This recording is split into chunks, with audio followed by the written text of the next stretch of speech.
नमस्कार। कार्यक्रम हमारे मेहमान में सभी दर्शकों का स्वागत है। दर्शकों, हम सब ये जानते हैं कि सड़क सुरक्षा से जीवन की सुरक्षा जुड़ी हुई है और सच ये भी है कि पहियों का आविष्कार एक महान आविष्कार माना जाता है। जैसे जैसे जनसंख्या बढ़ती गई, सभ्यता का विकास होता गया, हमने देखा कि लोगों की ज़रूरतें बढ़ रही हैं, फिर चाहे वो यात्रियों के गमन के लिए हो या फिर माल के आवागमन के लिए। परिवहन की नितांत आवश्यकता थी और यही कारण है कि वाहनों की संख्या लगातार बढ़ती गई। इन्हें व्यवस्थित करने के लिए नियमों की आवश्यकता हुई। कौन सा है ये विभाग जो ये नियम बनाता है, इसका परिपालन करता है, और कौन से हैं वो नियम, क्या है सड़क सुरक्षा से जुड़े हुए, परिवहन से जुड़े हुए नियम, इन्हें ही जानने के लिए आज हमने अपने कार्यक्रम में मेहमान के रूप में आमंत्रित किया है क्षेत्रीय परिवहन अधिकारी डीसी बंजारे जी को। बंजारे जी, इस कार्यक्रम में आपका बहुत बहुत स्वागत है। सबसे पहला मन में प्रश्न ये आता है कि आरटीओ की स्थापना, जो क्षेत्रीय परिवहन कार्यालय की स्थापना जो है, उसके पीछे उद्देश्य क्या है? इसका क्षेत्रीय परिवहन कार्यालय का उद्देश्य ये है कि इस क्षेत्र को जितने भी बड़ी वाहन हैं जी, या दोपहिया वाहन है, चार पहिया वाहन है, उनका रजिस्ट्रेशन करना, उन लोगों के लिए लाइसेंस जारी करना जी, और बड़ी वाहनों, माल वाहनों या नई वाहनों से जी, टैक्स वसूल करना और टैक्स वसूल करके गवर्नमेंट की अधोसंरचना के विकास के लिए जी, उनके एक कड़ी के रूप में क्षेत्रीय परिवहन कार्यालय की स्थापना की गई है, जी, जिसका अभी हम लोग उसमें काम कर रहे हैं। और उसका मूल उद्देश्य है कि लाइसेंस बनाना, लर्निंग लाइसेंस बनाना, जी, टैक्सों का वसूली करना और मोटरयान अधिनियम का कड़ाई से पालन करवाना। जी। कह सकते हैं कि क्षेत्रीय परिवहन कार्यालय जो है, उसका स्वरूप जो है वो बहुआयामी है, ये कह सकते हैं। जी जी, बहुत बहुआयामी है। जी हाँ। और ये जगदलपुर जो क्षेत्रीय परिवहन कार्यालय 8 जिलों को कवर कर रहा है अभी, जी, धमतरी से लेके पूरा बीजापुर तक, सुकमा तक का। जी, इसमें हमारे टीम लगे हुए हैं, उड़न दस्ता की टीम। जी, ये सारी जो माल वाहन वाहन है जी, या यात्री वाहन है, जी, जिन पर ये लोग कानूनी रूप से नियंत्रण करते रहते हैं। जी, यदि अवैध रूप से बिना परमिट का गाड़ी चला रहे हैं जी, या बिना लाइसेंस का गाड़ी चला रहे हैं, उन पर नियमतः कार्रवाई ये लोग सतत कर रहे हैं और नियंत्रण में रखे हुए हैं। अच्छा, पंजीकरण की आपने बात कही जी कि एक प्रमुख कार्य है जो आपके विभाग का। जी। तो पंजीकरण से हम क्या आशय समझें, क्या होता है पंजीकरण का आशय ये है कि जैसे नई गाड़ी आप खरीदे, 4 व्हीलर हो या 2 व्हीलर हो, तो उसको पंजीकरण करना आरटीओ में एक आवश्यक रहता है। और उस पंजीकरण होने के बाद उसको एक यूनिक नंबर दिया जाता है। जी हाँ। और वाहन मालिक का डिटेल उसमें पता, जी, निवास, सारी चीज़ दर्ज किया जाता है ताकि उसको कानूनी रूप से वो वैध रहे। जी, और उस यूनिक नंबर, यदि कोई किसी की गाड़ी चोरी हो गया जी हाँ। या आपराधिक प्रवृत्ति में लग गया, तो उस यूनिक नंबर के आधार पर उसके डिटेल जी हाँ। हम जान सकते हैं कि वो गाड़ी कहाँ पंजीकरण हुआ और रहने वाले कहाँ के हैं, उसको ट्रेस कर सकते हैं जी, और उसमें कानूनी रूप से कार्रवाई किया जा सकता है। जी। अच्छा, कई बार देखने में आता है कि कई बार सुनसान जगह पर दुर्घटना हो जाती है और व्यक्ति जो है वो इस हालत में नहीं होता कि अपने बारे में कुछ बता पाए। तो ऐसी स्थिति में उस रजिस्ट्रेशन का जो नंबर है, अगर पेपर्स हैं उसके पास, तो भी उस तक पहुंचा जा सकता है, उसके परिवार वाले तक? जी जी, यदि उसका नंबर है, यूनिक नंबर है, रजिस्टर्ड है आरटीओ में, जी, तो उसके एड्रेस के आधार पर उसके परिवार तक पहुंचा जा सकता है। मतलब एक बड़ा फ़ायदा है, कह हाँ, सकते हैं। बिल्कुल फ़ायदा है उसमें। जी। अच्छा, ये बताइए कि क्या प्रत्येक प्रकार की गाड़ी, जैसे आजकल हम देखते हैं कि विद्युत चलित वाहन भी हैं, ठीक, या सीएनजी गैस से चलित वाहन हैं, तो प्रत्येक वाहन के लिए ये आवश्यक है? हाँ, पंजीकरण तो प्रत्येक वाहन के लिए आवश्यक है, जी, चाहे 2 व्हीलर हो चाहे 4 व्हीलर हो। चाहे ईंधन या माध्यम कोई भी हाँ, हो, उसके सभी चल का जाता है। पंजीकरण आवश्यक है। जी हाँ। अच्छा, लाइसेंस की आपने बात कही। जी अक्सर ये सुनने में आता है लोगों को कि लाइसेंस होना बहुत ज़रूरी है। जी, और लेकिन लापरवाही भी इसमें सबसे ज़्यादा बरती जाती है, ये भी देखने में आता है। जी जी। अच्छा, ये लाइसेंस क्या प्रक्रिया है, किस प्रक्रिया के अधीन लोगों को लाइसेंस देते क्या हैं? है, जो बालिग हो गए हैं 18 वर्ष से ऊपर, जी यदि वो वाहन चलाना चाहते हैं जी हाँ तो उनको चाहिए कि पहले तो लर्निंग लाइसेंस के लिए आवेदन करेंगे। एक हमारी परिवहन विभाग का वेब पोर्टल है, परिवहन.gov.in में, जी उसमें लॉगिन करने से उसमें आवेदन कर सकते हैं। एक आईडी प्रूफ देना पड़ेगा, आधार कार्ड, जी हाँ। Pan card, address proof. तो उसके बाद एक छोटा सा उसका टेस्ट होता है यातायात नियमों का। जी हाँ तो उसके बाद तुरंत उसी दिन उसको लर्निंग लाइसेंस दे देते हैं, जो 6 महीने के लिए वैध होता है। जी हाँ और वो 1 महीना गाड़ी चला सकते हैं, और जी 1 महीना से 6 महीना के बीच में स्थायी परमानेंट लाइसेंस के लिए आवेदन कर सकते हैं। फिर यदि लर्निंग पीरियड में भी यदि वो गाड़ी 4 व्हीलर चला रहा है जी हाँ। तो गाड़ी के पीछे एल लगाएगा, अच्छा, एल लगाएगा और संकेत। हाँ, संकेत जी हाँ। कि ये लर्निंग गाड़ी है, लेकिन अनुभवी व्यक्ति उसके साथ में होना अनिवार्य है। अच्छा, जी जी जी और यदि 1 महीने के अंदर वो गाड़ी चलाना सीख गया तो 1 महीना या 6 महीना के अंदर में जी हाँ। परमानेंट लाइसेंस के लिए फिर आवेदन करेगा आरटीओ में, और उसके बाद उसको एक टेस्ट लिया जाएगा जी कि हाँ। वास्तव में चलाना सीख गया, नियमों का जानकार है कि नहीं है। जी हाँ। तो उसके बाद उसको परमानेंट लाइसेंस जारी कर देते हैं। अच्छा, लर्निंग लाइसेंस जब आवेदन करता है वो, तो उस समय उसके चालन का कोई टेस्ट नहीं होता? नहीं नहीं, चालन का नहीं हो, तो लर्निंग सीखने के लिए दिया जाता है, केवल उसको। सीखने के लिए? सीखने के लिए। अच्छा, उस समय वो मुख्य सड़कों पर लेकर नहीं जा सकता या हाईवे में लेकर नहीं जा सकता? नहीं जा सकता, वो सीखेगा कहीं मैदान में, कहीं दूसरे जगह, जी हाँ। और सीखने के बाद वो पूर्णतः परिपक्व हो जाएगा। जी हाँ। तो उसको फिर जब परमानेंट लाइसेंस देंगे तो उस समय हम लोग उसका टेस्ट लेते जी हैं हाँ। कि ये वास्तव में चलाना सीखा है कि नहीं सीखा है। जी हाँ। तो वो यदि हम संतुष्ट हो जाते हैं, जी विभाग संतुष्ट हो जाता है कि हाँ अब ये कानूनी रूप से चला सकता है, तो उसको परमानेंट लाइसेंस जारी करते हैं। अच्छा, ये कितनी अवधि के लिए होता है परमानेंट लाइसेंस जो होता है? परमानेंट लाइसेंस तो आजीवन रहता है, जब तक वो गाड़ी चला सकता है। तो कई बार ये सुनने में आता है कि नवीनीकरण करवाना है, तो वो किन स्थितियों में होता है नवीनीकरण जैसे गाड़ी का 4 व्हीलर लिया जी हाँ। तो 15 साल का यदि है जी तो उसको गाड़ी उसमें एक एज के हिसाब से भी दिया जाता है।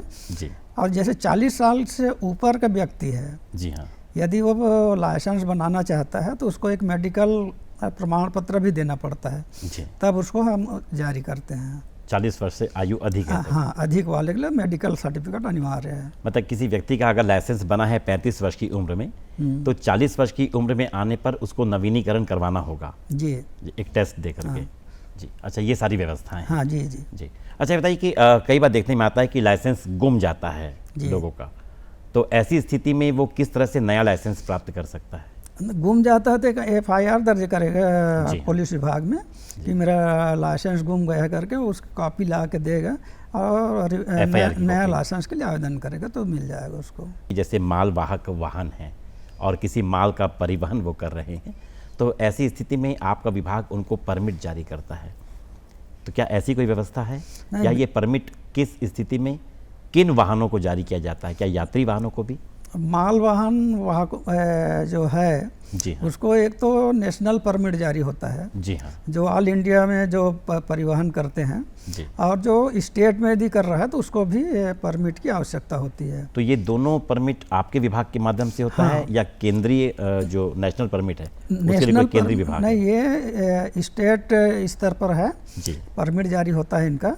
नेशनल परमिट जारी विभाग ही करता है। जी। मतलब हमारे यहाँ नेशनल परमिट मांगेंगे तो हम उसको जारी कर सकते हैं मालवाहक को। जी, और यात्री वाहन को भी? यात्री वाहन का भी स्टेट गवर्नमेंट उसको जारी कर रहे हैं। अच्छा, क्या आधार होता है उसमें, क्या प्रक्रिया क्या होती है? सारी चीज़, गाड़ी फिट होना चाहिए, फिटनेस देखते हैं, जी उसके पास इंश्योरेंस होना चाहिए, रजिस्टर्ड होना चाहिए। जी हाँ। ये सब चीज़ देखने के बाद उसको जारी किया जाता है। जी। उसमें एक पॉल्यूशन का भी है, पर्यावरण सुरक्षा के लिए। जैसे 15 वर्ष से अधिक है गाड़ी, जी यदि डीजल गाड़ी के लिए 15 वर्ष है और पेट्रोल के लिए 10, जी तो उसको भी हम लोग एक सर्टिफिकेट जारी होता है उसको कि वातावरण प्रदूषित ना हो। जी। तो उसका भी जांच करते हैं। यदि ऐसा नहीं होता, उसका सर्टिफिकेट नहीं है, तो परमिट जारी नहीं करते, बल्कि उसकी पेनाल्टी हो जाती है, या तो गाड़ी जब्त कर लेते हैं। अच्छा, अगर लाइसेंस ना हो किसी के पास, या पंजीकरण की जो है प्रपत्र वो बराबर ना हो किसी के पास, तो किस तरह की दंडात्मक कार्रवाई आप लोग करते हैं? उसमें एक्ट में दंडात्मक कार्यवाही दी गई है। 3000 के आसपास तक का दंड है उसमें एक बार में, तो दूसरे बार में वो डबल है, 6000 है। तो बिना परमिट के गाड़ी नहीं चला भी रहा तो उसको पहले तो पनिश करते हैं, समझाइश देते हैं, फिर यदि वो नहीं मानता तो उसकी जब्ती की भी कार्रवाई होती है। जी हाँ। फिर राजसात करके उसको राजसात किया जाता है। और अगर प्रदूषण जांच उसने नहीं करवाई है या वो सर्टिफिकेट प्राप्त नहीं किया है तो उसको फाइन लगेगा। तो ये फाइन किस तरह का होता है? ये फाइन 3000 से 5000 के बीच में है।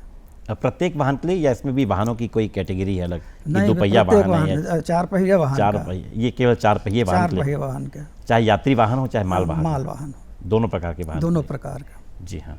कई बार ये देखने में आता है कि दुर्घटना के समय में कि बहुत ही लापरवाही से गाड़ी चलाई गई है, और जो गाड़ी चला रहा है मुख्य मार्गों पर है, भीड़ भरे इलाके में है, लेकिन उसके पास केवल लर्निंग लाइसेंस है, उस समय क्या दंडात्मक कार्रवाई होती है? लर्निंग लाइसेंस है तो वही बताया मैं कि पहले तो गाड़ी में एल लिखा रहना होना चाहिए जी। संकेत। और ऐसे गाड़ियों को तो जब चलाया जाता है तो और अन्य वाहन है उससे दूर ही चलते हैं। जी हाँ। और ये अवेयरनेस की भी ज़रूरत है इसमें। जी। लर्निंग लाइसेंस तो है, लेकिन अचानक एक्सीडेंट हो गया जी हाँ। तो वो तो क्लेम तो मिलेगा ही, और उसका जो भी है इंश्योरेंस रहना तो जरूरी है गाड़ी के, जी यदि हाँ। चला रहा है तो। जी। लेकिन लर्निंग लाइसेंस लेके चला रहा है तो उसके साथ अनुभवी व्यक्ति भी होना चाहिए, जी।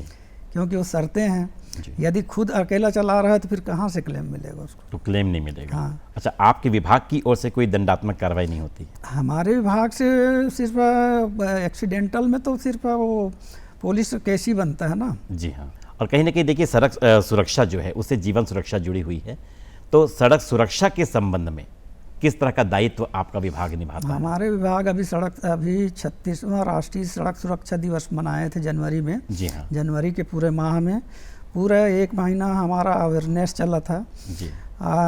लोगों को हेलमेट बांटना, जी।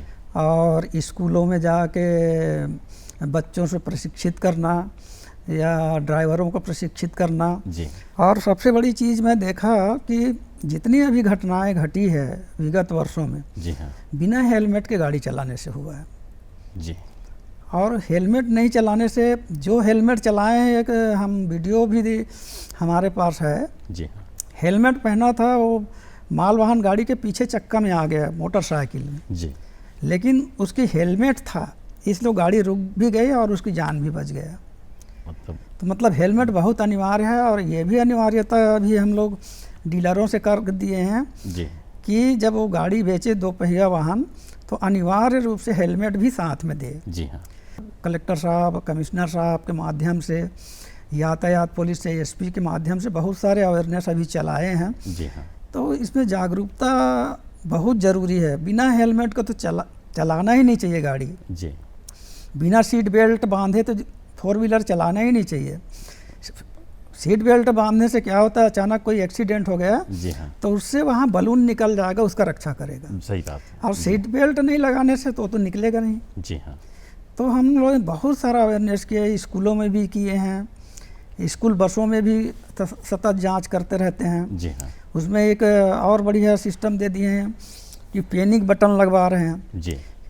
जैसे अभी विगत वर्षों में कई जगह देखे होंगे, बहुत प्रकार की घटनाएं घटी हैं। जी हाँ। छोटी छोटी बच्चियों के साथ। जी। तो वहाँ हम लोगों ने ड्राइवर का, परिचालक का, जी हाँ। वहाँ नंबर दिए हैं। जी। और एक टोल फ्री नंबर भी है उसमें। जी हाँ। महिला कर्मी भी महिला होती है, कर्मी का जहाँ भी पर रखने का बालिकाएं है, हैं। ताकि जी हाँ। किसी प्रकार की घटनाएं ना हो। जी हाँ। और एक्सीडेंटल मामला में अभी लगातार हम लोग देख रहे हैं कि बहुत ज़्यादा बढ़ रहे हैं। जी। और इसका अवेयरनेस बहुत हम लोग कर रहे हैं, स्टेट स्तर पर भी कर रहे हैं, पूरे हिंदुस्तान स्तर पर हो रहा है। जी हाँ। लेकिन पब्लिक क्या है, हेलमेट तो रखा है लेकिन गाड़ी के पीछे ऐसे लटका के चलते रहता है। ये तो गलत है। क्योंकि कई बार उनको ये लगता है कि क्योंकि हम हाईवे में नहीं चल रहे हैं हाँ। और अपने गांव में या अपने शहर की गलियों में घूम रहे हैं तो हेलमेट शायद आवश्यक नहीं है। नहीं, आवश्यक तो सभी जगह है, कहीं हाँ। भी कहीं भी कुछ भी दुर्घटना हो सकता और यही है। बात सीट बेल्ट के साथ है। हाँ, सीट कि बेल्ट चार के पहिया वाहन में है तो लगता है कि हमारी गति बहुत संतुलित है, नियंत्रित है, तो हमें शायद सीट बेल्ट की ज़रूरत नहीं है। लोगों के दिमाग में ये आम धारणा होती है। तो ये बहुत अच्छा मौका है कि आप हमारे दर्शकों से रूबरू होकर एक संदेश उनको दे सकते हैं कि उन्हें क्या करना चाहिए, कैसी सावधानी उनको बरतनी चाहिए। सावधानी क्या है, जब भी घर से निकले तो हेलमेट तो पहनना चाहिए। जी हमने ये भी अवेयरनेस चलाया था कि जैसे रक्षाबंधन के त्यौहार है, बहन राखी बांधती है तो भाई को उन्होंने हेलमेट देती है। क्या बात है, तो बहुत सुंदर। ये कि ये संदेश होना चाहिए कि मेरे भाई तू लौट के आना, तू जा रहा है सही सलामत लौट के आना करके उसकी बहन उसको हेलमेट का भेंट करती है। बहुत सुंदर है। तो कहने के भावनात्मक रूप से हाँ, भी लोगों को हम प्रेरित कर सकते हैं। लोगों को तो आना चाहिए, प्रेरित होना चाहिए। और जब भी घर से निकले, यदि जी हाँ। दो पहिया वाहन से जा रहे हैं तो निश्चित रूप से हेलमेट पहन के ही निकले और हेलमेट पहन के आए। जी हाँ। दुर्घटना कब कहाँ आ जाएगी उसका कोई भरोसा नहीं। जी हाँ। इसलिए मेरा अपील यही रहेगा लोगों को कि हमेशा हेलमेट पहने और फोर व्हीलर वाले हमेशा सीट बेल्ट लगाएं। ऐसा नहीं फोर व्हीलर में अकेला सीट बेल्ट ड्राइवर लगाए, जितने हैं सभी को सीट बेल्ट लगाना क्योंकि चाहिए। व्यवस्था तो सब सीटों में रहती हाँ, है, सब सीटों में रहती है। तो सभी यात्री को हाँ, लगाना चाहिए। जी क्योंकि यदि ड्राइवर कहीं एक्सीडेंट करता है तो वो तो बच जाएगा, बाकी को तो चोट आएगी। यदि सभी ने सीट बेल्ट लगाया है तो सबके लिए बलून निकलेगा, सबकी रक्षा होगी। जी हाँ, और सबकी सुरक्षा बहुत सबकी जरूरी है। सुरक्षा बहुत जरूरी जी है। हाँ। अच्छा, थोड़ा सा इन सवालों से हट करके आपके व्यक्तिगत जीवन में झांकते हैं बंजारे जी। जानना चाहेंगे कि आपका बचपन जो है वो किस माहौल में और किस परिवेश में, कहाँ पर गुजरा, कैसा माहौल था घर का? मैं एक बचपना मेरा एक गरीब किसान परिवार में पैदा हुआ था। जी हाँ। और जब मैं था उस समय जब पढ़ाई करने लगा तो मेरे यहाँ तो विद्युत की भी व्यवस्था नहीं थी गांव में? गांव में। जी। मैं मिट्टी के दिए, मिट्टी तेल से ही पढ़ाई किया, अपने बोर्ड परीक्षा एग्ज़ाम 11th तक। और फिर उच्च शिक्षा? उच्च शिक्षा मैंने जिद किया रायपुर में पढ़ूंगा करके, तो पहले बार मैंने गांव से दुनिया के चकाचौंध देखा रायपुर में। जी हाँ। तो मेरी लक्ष्य था कि अच्छे से पढ़ाई करूं जी। और मैंने हॉस्टल में रह के पढ़ाई किया। तो इस पद तक आना कैसे हुआ आपका? मैं एक किसान के बच्चे होने के नाते ऐसी कोई मेरे को ऐसे जानकारी नहीं थी। जैसे जैसे पढ़ा मुझे जानकारी होती गई। जी हाँ। इवन मैं तो पीएससी यूपीएससी को नहीं जानता था कि क्या होता है। क्या होता है, ग्रेजुएशन जी हाँ। तक। और मेरे को ये टीचर बनने की बहुत इच्छा थी। जी। मैंने बीएड भी किया और एमए ज्योग्राफी में हूँ जी हाँ। और 2 साल लॉ भी किया। क्या बात है। फिर जब मेरा टीचिंग जॉब में नहीं हुआ तो मैंने एक जुनून पाला जी हाँ। कि क्यों ना पीएससी की तैयारी की जाए। क्या बात है। जी और मैंने एक ऐसा लक्ष्य निकाला और 17 से 18 घंटा कंटिन्यू पढ़ाई किया और एक ही बार में मैंने पीएससी सेलेक्ट हुआ। क्या? और उस समय मध्य प्रदेश पीएससी हुआ करता था। जी हाँ। तो मध्य प्रदेश में फाइट किए थे हम लोग और 94 में मैंने ज्वाइन किया। पहला ज्वाइन मेरा अविभाजित बिलासपुर के कटघोरा में था। जी हाँ। वहाँ से मैं अपनी सर्विस शुरू किया। तो कठिन चुनौती और एक तप होना चाहिए, पढ़ाई का जुनून होना चाहिए, लक्ष्य होना चाहिए। ये चीज़ मैंने देखा था पीएससी की जब तैयारी किया तो।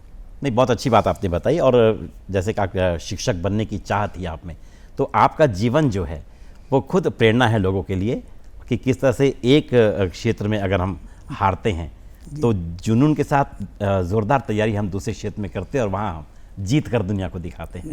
जी हाँ। अच्छा, ये बताइए मुझे, फिर आते हैं लौट करके परिवहन की ओर, कि ये जो वाहन फिटनेस प्रमाण पत्र आप लोग देते हैं जी, इसका उद्देश्य क्या होता है, आधार क्या होता है इसका? इसका फिटनेस मतलब सारे चीज़ ठीक होना चाहिए। अभी ऑटोमेटिक हमारे फिटनेस सेंटर भी खुल गए हैं। पहले तो हमारे ऑफिस में आते थे तो उसको हर 2 साल में उसको फिटनेस सर्टिफिकेट ज़रूरी है। हर प्रकार के वाहन को? हर प्रकार के वाहन में, मालवाहक और यात्री वाहन में। जी हाँ। जैसे उसमें सारे चीज़ देखते हैं। अभी तो एक नया 2019 के पहले की जितनी गाड़ियां हैं, जी हाँ, जो यूनिक नंबर जो है हाई सिक्योरिटी नंबर प्लेट, जी हाँ। वो अनिवार्य कर दी हैं, अब तो कंपनी लगा के दे रही है। जी। तो ये सारी चीज़ अभी फिटनेस में जा रहा है तो हम लोग अनिवार्य कर दिए हैं कि हाई सिक्योरिटी नंबर प्लेट यदि नहीं लगा है जी हाँ। तो आप फिटनेस ना करें। तो यहाँ जगदलपुर में भी फिटनेस सेंटर है जी हाँ। जहाँ फिटनेस करवा रहे हैं। तो ये हर गाड़ियों के लिए बहुत ज़रूरी है, हर 2 साल में फिटनेस सर्टिफिकेट होना चाहिए। यदि उसके पास फिटनेस सर्टिफिकेट नहीं है जी। तो हमारे फ्लाइंग की टीम है या यातायात की टीम है, ये सतत चेक करते रहते हैं और नहीं रहने पर उस पर कानूनी कार्रवाई करके फाइन भी करते हैं। जी। अच्छा, कई बार देखने में आता है कि जो चाहे राष्ट्रीय राजमार्ग हो या दूसरे प्रमुख मार्ग हो, उनमें संकेत सूचक चिन्ह लगे होते हैं परिवहन से संबंधित। तो उसका परिपालन कितना महत्वपूर्ण है कि लोगों को बहुत महत्वपूर्ण है। जैसे कहीं पर लिखा है अंधा मोड़ है, जी हाँ, कहीं पर लिखा है ब्रेकर है, जी, कहीं पर लिखा है स्कूल है, सकरा पुल है, सकरा पुल है, जी हाँ, तो उसका पालन, वही चीज़ हम जब ड्राइविंग लाइसेंस देते हैं तो संकेत के परीक्षा के रूप में इन्हीं सब चीज़ की परीक्षा लेते अच्छा, हैं। जी हाँ। तो कुछ जगह पे जो गति है उसकी सीमा भी जो है लिखी हाँ, होती गति सीमा भी लिखी रहती है, जैसे शहर है या स्कूल हाँ। के पास है या आवासीय परिसर है। जैसे प्रेशर हार्नर लगा लेते हैं, जी हाँ, गाड़ी को मॉडिफाई कर लिए, जी हाँ, यहाँ या अपने कलर बदल लिए, तो उसमें भी इन लोगों को परमिशन लेने की आवश्यकता रहता है। और यदि अच्छा। नहीं लिए हैं, प्रेशर हार्नर लगाए हैं, तो इसमें जैसे अस्पताल के पास से गुजर रहा हो, जी हाँ, पेशेंट हार्ट का पेशेंट है, वो साइलेंसर भी अपने मन से लगा लेते हैं। हाँ, जी हाँ, लगा देते हैं, उन पर भी सतत हम लोग कार्रवाई करके उन पर फाइन कर रहे हैं। जी हाँ। मतलब जो नियम है उसका पालन बहुत ज़रूरी है, बहुत और जरूरी कुछ है। बदलाव करना है तो उसके लिए अनुमति की आवश्यकता होती बिल्कुल है। जरूरी। यदि जी। गाड़ी में किसी प्रकार के बदलाव करता है तो अनुमति की जरूरत है। जी हाँ। अच्छा, विशेष करके जो युवा है बहुत तेज़ गति से गाड़ी चलाते हैं जी, और मॉडिफाई वही लोग करते हैं ज़्यादातर, और कई बार देखने में आता है कि उनके पास लाइसेंस भी नहीं होता है। इसीलिए तो बहुत हम लोग- जागरूकता की इसीलिए ज़रूरत है हम युवाओं लोग को। कॉलेजों में, जी, स्कूलों में, 12th की स्कूलों में या कॉलेजों में अवेयरनेस कर रहे हैं। यातायात पुलिस भी कर रही है, जी हाँ, हम लोग भी ज्वाइंट रूप से कर रहे हैं कि जीवन कितना महत्वपूर्ण है। जी, और युवा वर्ग के लिए तो मैं एक उदाहरण अभी जैसे बताया जी हाँ, कि बहन ने राखी बांधी तो उसको हेलमेट भेंट की है, जी हाँ, तो भाई मेरे की तेज ना चला, सही है। जी, तू लौट के आ जा। बहुत अच्छी बात है ये। इस टाइप के बहुत सारे अवेयरनेस हम लोग शुरू किए हैं।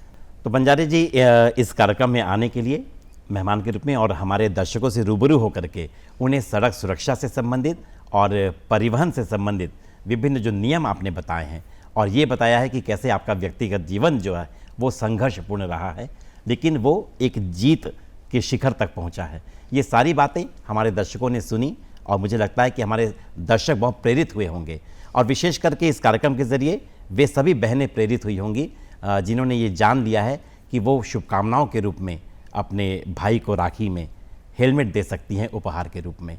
और बाकी राखी तक इंतज़ार क्यों करना, इस कार्यक्रम को जिस दिन आप देखें उसी दिन अपने भाई के लिए हेलमेट ज़रूर लें और उससे ये वादा लें कि वो हेलमेट ज़रूर लगाएगा। और बहनों, आप भी ज़रूर लगाइएगा। इन सारी बातों के लिए, सारी आशाओं के लिए बंजारे जी इस कार्यक्रम में आने के लिए आपका बहुत बहुत धन्यवाद करते हैं। धन्यवाद जी। आपका भी।